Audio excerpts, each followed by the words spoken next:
Here's a non-controversial idea. The MP5 is a cool gun. It's a cool weapon system. We love seeing it in movies, TV shows, video games, and everything like that.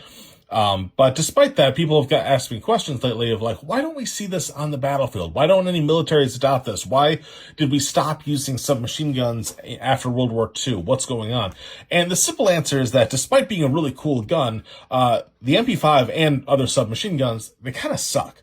Not in the sense that they're made poorly, they're made very well, but rather the role has changed and technology has changed to where the point it's really not a good choice for most roles on the modern battlefield.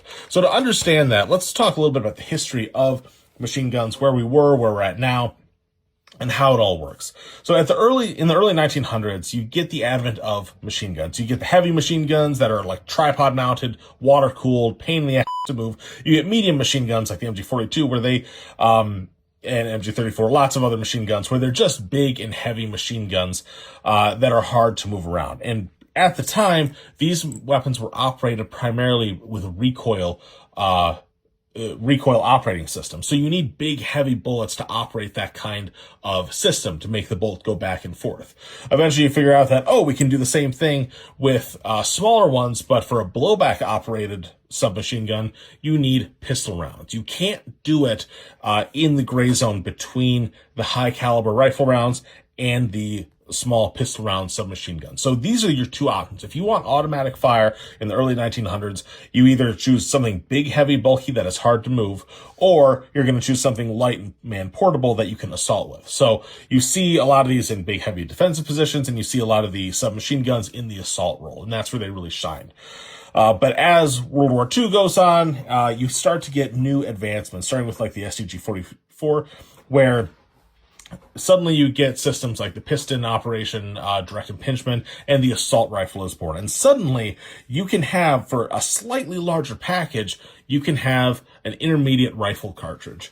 So anyone that knows anything about terminal ballistics, you know that this faster bullet is significantly more lethal and longer range and more accurate than this big, fat, heavy, slow pistol cartridge.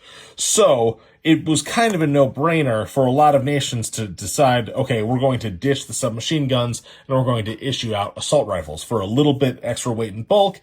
That is going to increase our capabilities significantly on the battlefield. The MP5, going back to this guy, the MP5 was developed in like the 1960s when the assault rifles were still pretty big. Think, M16A1s. We got the full stock Kalashnikovs and everything. So they were still a bit on the larger side. So the MP5 was still, when it was invented, was still a pretty cool weapon system because it's a very, very small weapon and very compact. But as time went on, the assault rifles developed into carbines, and we get even smaller systems. So suddenly your submachine guns are only marginally smaller than something that can shoot a 5.56 or an intermediate cartridge out to 300 meters. That's a tough ask for a pistol caliber round.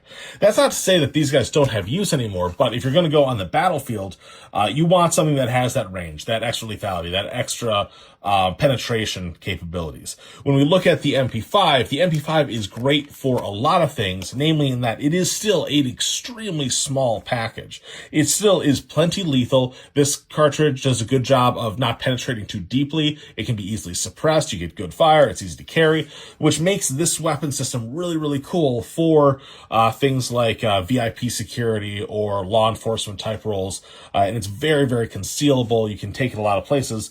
And it's good for that. But you'll note that those things are not military applications. So it's very, very rare that you're going to see something like this in a military role. The only thing I can think of off the top of my head that might be useful in a military role is some sort of vehicle crewman where their primary role is in a vehicle or a fighter pilot. And this is something that they can have in the event of, they need to get out of their vehicle and do something. This is their weapon system that can help keep them safe. But even still, for a slightly larger package, you can have something in a 5.56 that allows you to do a lot more stuff, and it's interchangeable ammunition with everybody else. So I hope this was interesting and useful. Maybe we'll do a few more of these videos like that. And don't forget, patches are now on the website. Thanks, guys.